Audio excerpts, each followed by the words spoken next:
Salut Marjorie. Bonjour. Salut Marc. Salut. Désolé, je ne sais pas pourquoi ça a mis un peu de temps à s'indiquer sur mon Instagram, mais donc je suis ravi que C'est moi qui ai fait un petit bug. ça marche, pas de souci.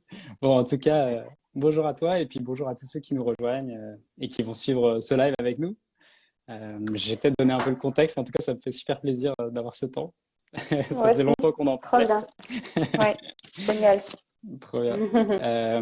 Donc, pour donner un peu le contexte, voilà, l'idée c'est qu'il y a un peu plus de 3 mois maintenant, il y a Srimanta qui est à la fois un ami mais qui est aussi un professeur de yoga de la fondation Isha, donc un certain type de yoga qui vient d'Inde et qui est venu à Pourg dans l'éco-village pour enseigner à 12 villageois une pratique qui s'appelle Surya Kriya, qui est un ancêtre de la salutation au soleil. Et donc là aujourd'hui, j'ai le plaisir d'être avec toi Marjorie, qui a été participante dans ce stage et qui est Mhm. aussi, de façon plus globale, cofondatrice de cet éco-village. Et donc, l'idée là, de ce temps qu'on a ensemble, pour nous, ça va être, à travers notamment des questions que je vais poser, de mettre de la conscience sur ce que tu as vécu en fait. J'ai l'impression que ta connexion n'est pas bonne, Marc. Ça coupe quand tu parles. Ah, c'est bon, ça revient. Ok, Ça ouais, il y a eu revient. un message, mais là, c'est bon. Ouais, Ok. Moi, j'ai une bonne connexion. ok. C'est bon. Donc voilà, je disais voilà, que tu étais cofondatrice de cet éco-village et que voilà, le but là de ce temps ensemble, ça va être un peu de mettre en conscience ensemble les effets que la pratique a eu sur toi, sur ton Mhm. entourage, peut-être sur l'éco-village, voilà. Et donc voilà, ça va être vraiment un temps de mise en lumière. Et pour ma part, peut-être pour me présenter rapidement, donc je suis un ami, on pourrait dire un ami proche de Pourg, mais aussi de l'école dynamique, et donc notamment de toi. Et sinon, dans ma vie professionnelle, j'accompagne des particuliers et des organisations, justement, dans des phases de transition, de transformation. Donc, j'ai beaucoup travaillé avec vous à Pourg notamment, mais aussi de manière générale dans d'autres lieux et dans des entreprises notamment.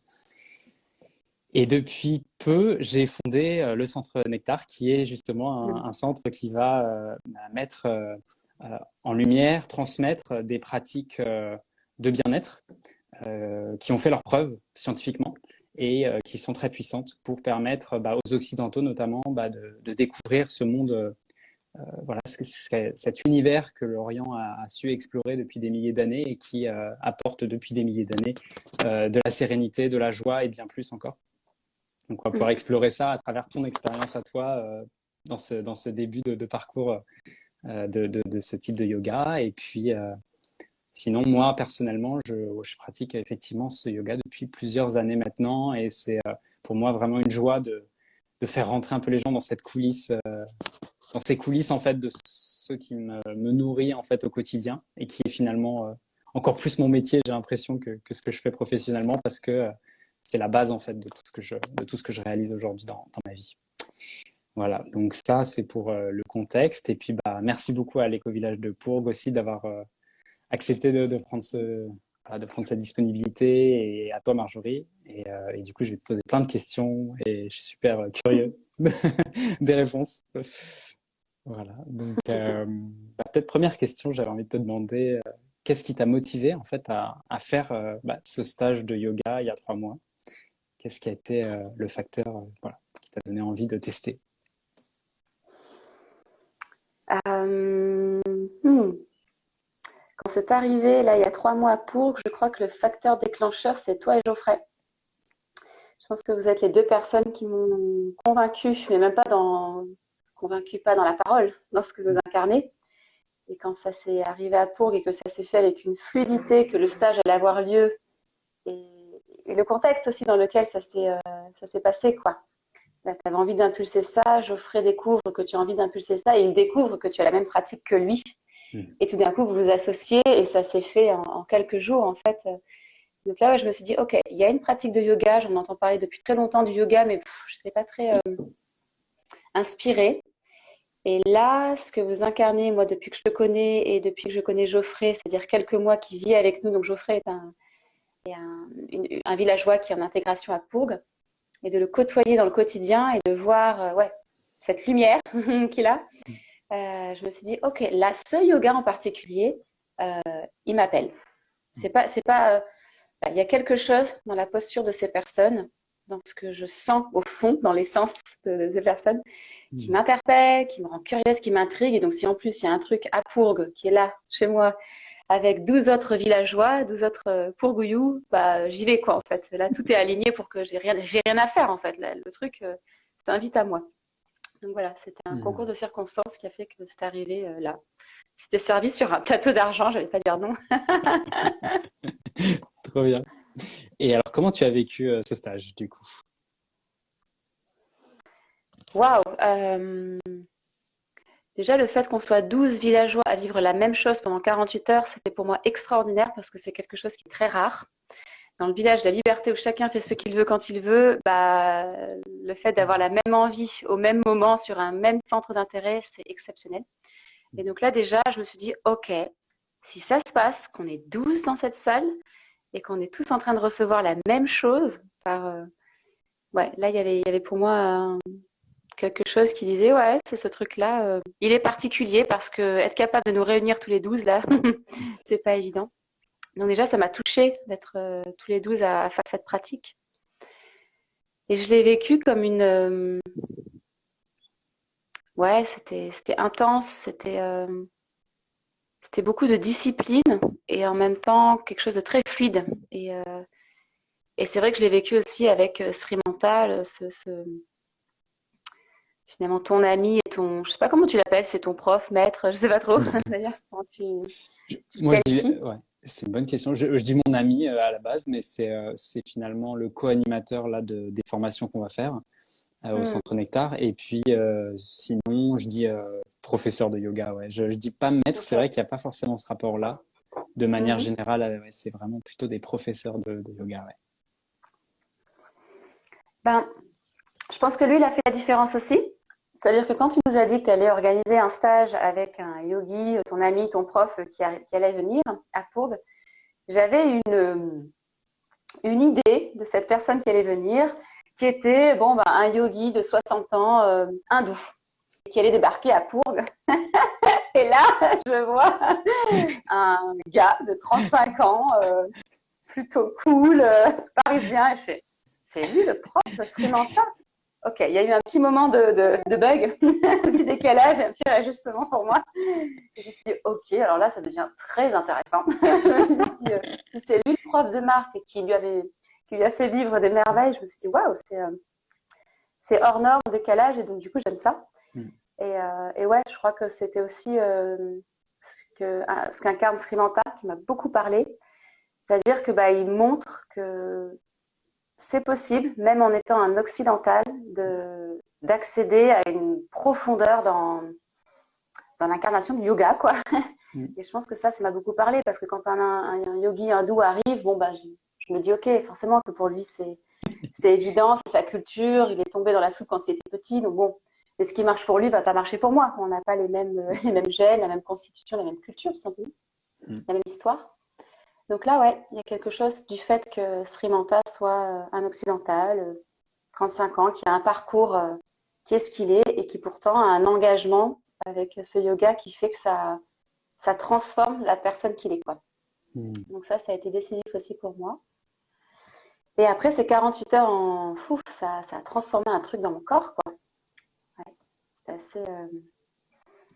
Je détaillerai après. En tout cas, ouais, ça a été très efficace et efficient. Il y a des résultats très rapides. Et du coup, il y a quelque chose qui dit ah ouais, ok, ça. J'aime pas le mot ça marche, mais en tout cas, ça a de l'effet sur mon esprit, sur mon corps, sur mon cœur, sur mon être. Mm. Et donc, ok, je vais y accorder du temps et de l'énergie et de l'attention. Ouais, je pense que ça m'a bluffé sur ça aussi, parce que certaines pratiques, on me disait, voilà, tu sois discipliné, fais un engagement et tu auras les effets sur du très très long terme. Ok, bon, je peux comprendre aussi, ça peut être motivant, mais là, il y a des effets très rapides. Donc, Mm. Mm. il y a à la fois de la discipline et quelque chose de très, comment dire, de la discipline et en même temps des effets très rapides. Donc, je trouve que les deux combinés, c'est assez chouette. Mm. Trop bien. Et du coup, justement, pour rebondir sur cette fameuse discipline dont tu parles, est-ce que du coup, depuis le stage, est-ce que tu as pu pratiquer? Comment tu as vécu justement de faire régulièrement une pratique, ce qui n'était peut-être pas le cas avant dans ton quotidien? Donc, comment tu as vécu ce processus? Moi, j'avais quelques pratiques dans mon quotidien, mais c'était pas aussi régulier et aussi. Enfin, le Surya Kriya, cette pratique de 35 à 40 minutes, c'est tous les jours la même chose, quoi. Donc, c'est très, très carré, très répétitif. Et ça, j'avais jamais fait. Et du coup, ça fait 3 mois que je le fais tous les jours. J'ai parfois sauté un jour. Je le fais parfois un jour sur deux. Je trouvais ça intéressant de le faire parce que j'ai vu la différence et c'est important pour moi de voir avec et sans. Mhm. Justement, ça permet de bien sentir ce que ça fait quand c'est là et ce que ça fait quand c'est pas là. Donc ouais, je l'ai pratiqué tous les jours et c'était pas forcément contraignant. Je pense que le premier mois, il y a parfois, je dis, j'ai pas envie, allez, j'y vais, mais vraiment. Et là, je crois que ça fait 1 mois et demi que c'est même plus une question, quoi. C'est au contraire, c'est OK, là, je me sens un peu dans le pâté, mais trop bien. Je vais faire mes 35 minutes et après, waouh, je vais décoller, quoi. Mhm. Donc, ouais, il y a les effets toujours qui font que je traîne pas des pieds, quoi. Au contraire, ça donne un mât, tu vois, sur lequel s'appuyer quand t'as pour, on vit des tourbillons, des choses un peu denses, un peu intenses, même beaucoup, parce que un peu, non, beaucoup parfois. Ouais, je sens que je me dis, ok, là, je vais me faire mon yoga après et ça va circuler, je vais avoir de la clarté, de l'apaisement. Donc, ouais, c'est un peu aussi une boussole, en fait. Un mât et une boussole. Enfin, c'est génial, les deux à la fois. C'est un mât et une boussole, quoi. Et alors, bah, justement, pour parler des effets, donc je vais un peu structurer en parlant des effets sur toi, ensuite des effets sur ta famille, sur tes projets, sur l'éco-village. Donc voilà, pour créer un petit peu un cadre, mais après, à toi de sentir si tu as envie justement de déborder sur ce cadre. Mais peut-être pour Mhm. commencer, j'avais presque envie de te poser la question, est-ce qu'il y a eu un effet qui t'a surpris, auquel tu t'attendais pas en fait en faisant du yoga comme ça, ce type de yoga? Un truc où tu te dis, waouh, Mhm. il se passe quelque chose vraiment, genre, j'aurais pas pu imaginer en fait que ça se passe. Mhm. Ouais. Euh, ça, je m'étais toujours dit que le yoga, c'est une voie spirituelle et donc ça ouvre quelque chose, voilà. Ça permet de prendre du recul. Ouais. Donc tout ça, je l'ai aussi et je m'y attendais. Et le domaine dans lequel je ne m'attendais pas du tout, c'est le domaine, comment dire, euh, physiologique, corporel. Ça m'a donné une structure, mais vraiment, la fois où ça m'a surpris, c'est quand Zéa, pour ceux qui ne savent pas, un petit garçon de 5 ans, il est arrivé sur moi, il m'a sauté sur le dos. Et d'habitude, depuis des années, c'est non, non, saute pas sur le dos, j'ai mal au lombaire, je sens que c'est instable et que ma structure colonne vertébrale, bassin, c'est fragile depuis quelque temps. Et là, pouf, j'ai senti une assise, mais on pourrait dire une assise. Le mot assise, il va revenir dans beaucoup de domaines, assise psychique, mentale. Mais là, il y avait une assise physique, quoi. Tu vois, j'étais là, waouh, je me sens. Ouais, je suis vraiment bien ancrée, j'ai les pieds au sol, il me saute dessus, je suis là, ouais, vas-y, t'es super léger, je me sens hyper solide Mmh. et hyper en forme, quoi, dans mon corps. Alors que bon, j'ai 39 ans, j'ai eu un accouchement, donc pendant 5 années, il y a eu un truc de fou, mon corps, il est pas comme avant. Et là, je sens que mon corps est plus en forme que quand j'avais 25 ans. Et du coup, ça, c'est assez bluffant en Mmh. termes de. Ouais, il y a vraiment quelque chose de solide à l'intérieur dans la structure et l'ossature, quoi. Donc ça, c'est assez bluffant. Dans les os, voilà, ça m'a apporté quelque chose dans les os, dans la colonne vertébrale, le bassin, le portage de tête. Enfin, il y a un truc assez ouf. Ouais, c'est assez cool. C'est marrant parce que quand tu l'as dit, j'ai eu des images, tu sais, de Spider-Man quand il se fait piquer par l'araignée et que d'un coup, son corps, son ADN, tout commence à évoluer et que du coup, il devient beaucoup plus costaud et tout ça. Et ça m'a Yes. rappelé que moi, justement, dans le début du yoga aussi, en pratiquant, à un moment donné, moi, j'étais quelqu'un qui était quand même on dirait assez fatigué rapidement, tu vois, quand il s'agissait de courir. J'ai pas une morphologie top pour ça. C'est pas Et en fait, marathonien, quoi. ouais, je suis pas à la base, ouais. Et en fait, ce qui s'est passé, c'est il y a eu un jour justement après avoir pratiqué pas mal de mois, il y avait le bus, tu vois, que j'avais raté et je me suis dit non, je peux pas le laisser passer comme ça. Je me suis dit bon, je vais courir après, mais j'étais un peu, j'y croyais pas trop. Et dans Spider-Man, il y a une scène un peu comme ça. Et là, mais je trace et le bus, je le dépasse. J'avais le masque de Covid et j'étais même pas essoufflé à l'arrêt d'après. Et là, je me suis dit, OK, en fait, il se passe quelque chose. Et donc, ça me fait penser à ce que tu dis de waouh, en fait, ça a l'air de rien. T'as